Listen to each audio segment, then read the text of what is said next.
Welcome to Thoughts on Tech, powered by Eastern Communications. My name is Danie Laurel, and I am thrilled to be your host in this unique podcast series. In this series, we aim to raise awareness on ICT solutions, its many benefits, and uncover success stories of various industry leaders. Today, we are going to go into the topic of the future of the Filipino workforce in the age of artificial intelligence, and we are so happy to have with us today Tonichi Parekh. She's the Vice President of Concentrix and, of course, the board member of IBPAP and CCAP. Hi, Tonichi, and thank you so much for joining us here on Thoughts on Tech. Hi, Danie. Thank you so much for having me. I'm super excited to have this conversation with you. You know, you are the muse of the IT BPM industry, and each time I cover your events, I'm always so thrilled to hear your story because you've been in this industry 23 years, if I'm not mistaken. And it's not an industry where I would say there's a lot of women, particularly women in board level roles. Tell us your journey and how you got here. I joined the BPO industry as a team leader. So I've been in the customer experience space for 29 years, 23 of which has been spent in the BPO. Started as an agent, worked my way up. When I joined BPO, I was a team leader, and then the rest is history, as they say.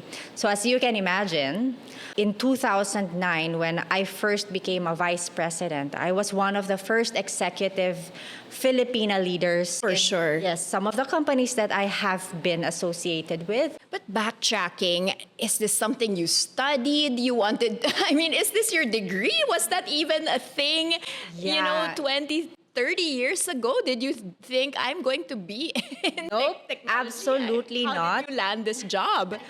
I always saw myself as an executive. I graduated from LaSalle. On a Saturday, on Monday, I was working the call center of Citibank. Tell us what call centers back then were like compared to today.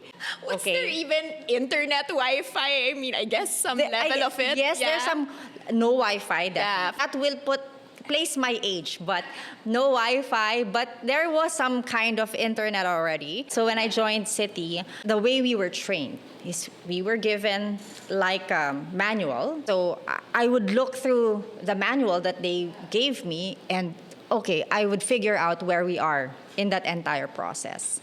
So very different, the process, like calling customers, answering them, providing the responses, pretty much the same. So when you say call center, it's local. Oh, yes.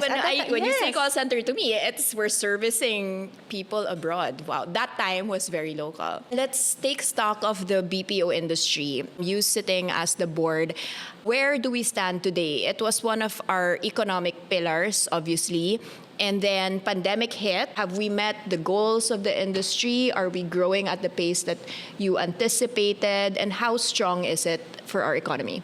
So definitely, during the pandemic, we were also surprised, with the resilience of our workforce, with our ability to kind of shift gears right away. Prior to the pandemic, I was not a believer of working from home. Like, if you're in operations, that's impossible. You're gonna have to work in office. As an industry, we kept talking about, allowing our workforce to work from home at times. And we were not allowed to do that. But that changed during the pandemic. Everyone was asked to do it at home. It was amazing. It was where we realized, this is an amazing workforce. Yes. After the pandemic, that was when we saw the shift in terms of, our ability to be a little bit more flexible with our work type, the way we conduct work. How is it now? How flexible? Give us an idea of the industry now. Are people have they all gone back to the office? So it's a percentage of folks working from home is obviously smaller in terms of percentage than it was, during the pandemic and quickly People after. still enjoy going back Yes. naman. In some industries where the data is not that, they don't need high security for the level of data that they are processing, then some of our global clients allow, working from home or work anywhere. But there are some data that are very sensitive. They need to be within the office space. Give us an idea of how the skills have changed. When we first started, we were doing directory assistance. Wow. Right? You call, what was the number for for like the US, you call that number and they ask you, what's the number of this person? Right. That was the first. Like yellow pages. Yes, the yellow pages on the phone. Yeah, people right? don't even know what yellow Yes. page or white pages are anymore. Wow. You know what? You're right. No one. Yeah, I don't think we can ask that's anyone in true. this generation. And then it became tech support. Right. No? Okay. So you're either Yeah. doing customer service, looking for orders of customers, Fine, customers calling in, where's my order? Okay. Providing them with that information, or my internet is not working. And then over the years, it changed. We went into collections. And then when the social media networks All right. boomed, Yeah. a lot more other type of work came in. Content moderation. What is content moderation? Content moderation is, in some of our social media accounts where you post something Okay. and then it gets blocked. This music is not allowed in your Yes, you don't region. have yes. That, for example, goes to one of our workers. Wow. And then it will check, does this fall under that? And it does not. So, okay, release it. The algorithm maybe caught it wrong. It's like, for example, Think somebody of that. posted you cockfighting. Right. Picture of Not cockfighting. loud. Yes. Yeah. Post it. In the Philippines, it's cockfighting. Yes. That's okay with us. In the Abroad, other parts of the world, It's that's animal cruelty. correct. So that's not allowed. Wow. So imagine all that work is being done.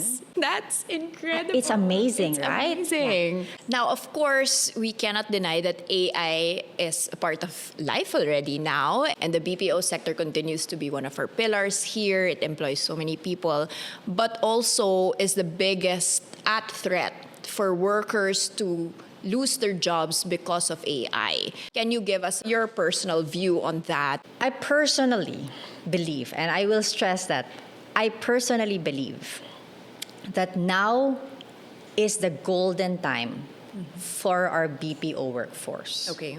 Why?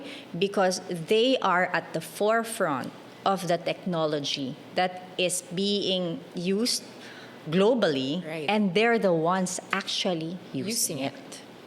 So, do I believe that the work is at risk? I believe, and I think a lot of the people leaders in my industry would agree with me, and we say the same things, that AI will not eliminate the people, Okay. the jobs of the people. Okay. The folks who learn AI are the folks who will be an important part of our workforce in the future. The young ones that It are doesn't going have to to enter. be Yeah, that's young, true. as The long current as you just have to upskill. It's just a new skill that needs to happen. yes, Okay. the workforce or the people who will thrive in the future are the ones who know how to use AI very well. Give us some use cases of how you are in Concentrix at least, using AI in your services. So keep in mind that AI is used, in a very dynamic fashion, right?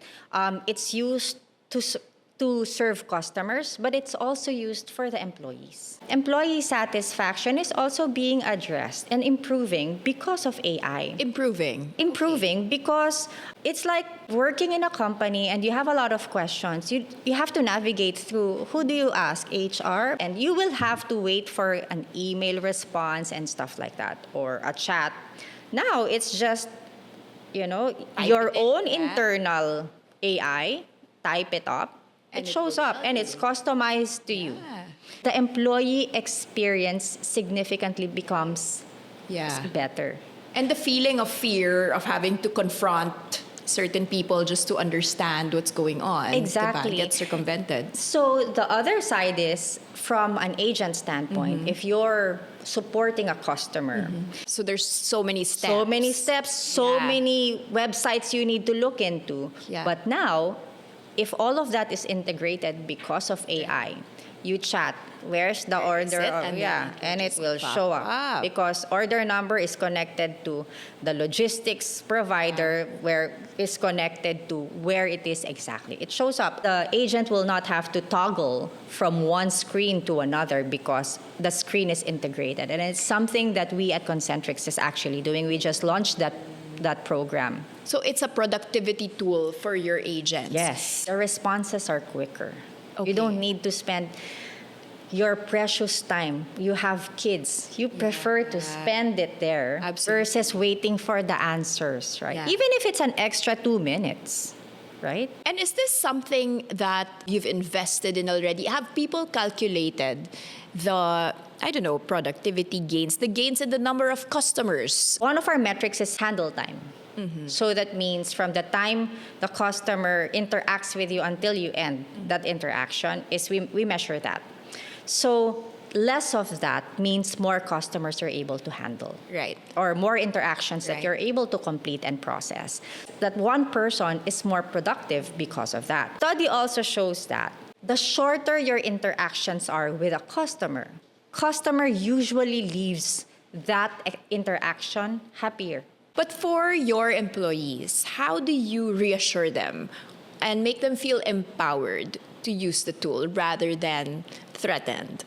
Last year, actually, every year in the past, we would provide them different kinds of training so that there is progression within their careers, whatever path they choose to take. In the recent years, we have focused on providing them tech-enabled training courses. From a Concentrix standpoint, as well as the associations IBPAP and CCAP, we have been in partnership with government to make sure that the upskilling or the skilling that the government is focusing on the right skills. Correct. Right? Because we can keep talking about English. And yes, English is important. Comprehension is obviously important. But that ship has sailed. And on that note, how confident are you that our graduates have the skills that you need or that the industry now needs, considering that the technology is just accelerating at an unprecedented pace? And what would be your, maybe your pitch to government on what truly needs to happen? That's a slippery slope. But I also believe that, as Filipinos, we put so much focus on education. So Right. where there is funding, where there are resources that are updated and upgraded, you're good. You're good. For the most part, at least.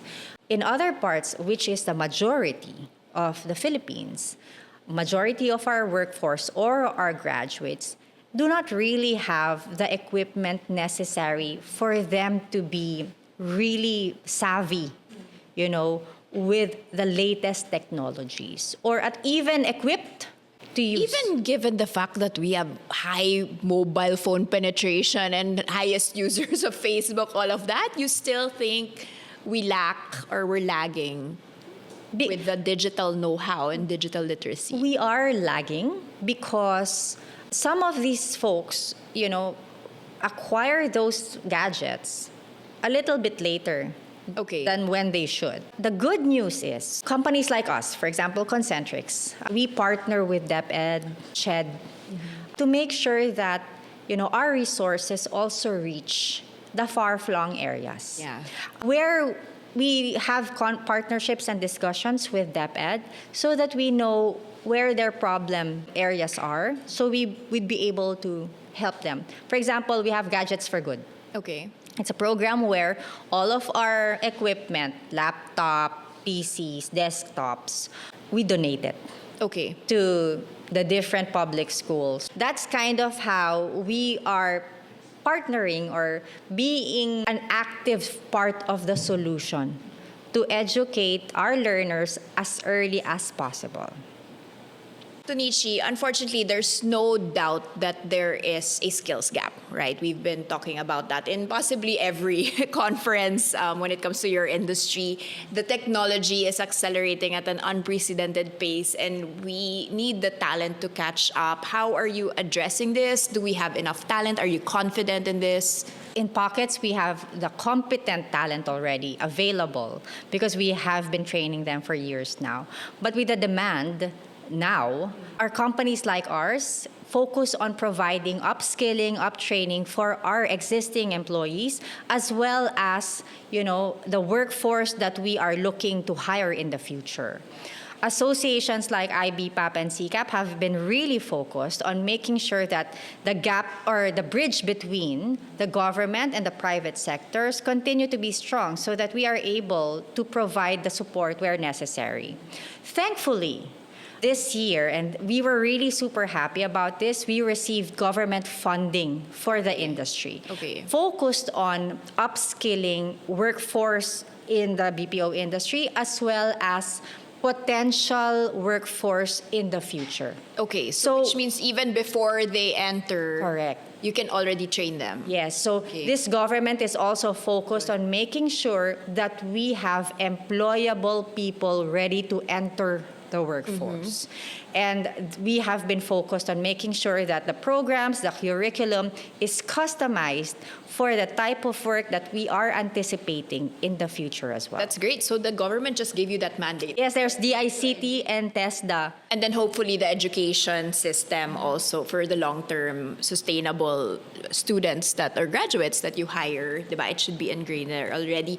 But you talk a lot about future-proofing. And this is a term that I hear often, and you kind of question, is that really possible to future-proof? Surely there will be some tasks that will be redundant. Surely there will be some roles we will never hear anymore. And what are titles of jobs that, our audience here should be excited about? Yeah, because we have now jobs that we didn't even think about like 2 or 3 years ago. Wow. And that is continuing to evolve. So even the evolution of the workforce, for example, we went from servicing simple interactions. Now that has been addressed by chatbots, by AI. So that simple work and repetitive type of work has been eliminated. But did we lose jobs? No, we did not. It just became more complex in such that, the agents, our live agents now receive the more complex type of interactions. Now, will that continue to happen where the complex type of work will be deprecated? Yes, because AI will learn it and that will go away. Anymore, yeah. That's why it's constantly important to keep learning, keep upskilling, and keep updated with the latest form of technology as well. The key word there is, yes, do I believe in future-proofing? Absolutely. It's a lifelong learning process for all of us. What's funny is you say that future-proofing is continuous and it's not something that you can determine right now. You'll keep future-proofing. Yes, and like for example, even content creators. We did not have that before. Now we've got content moderators. Right.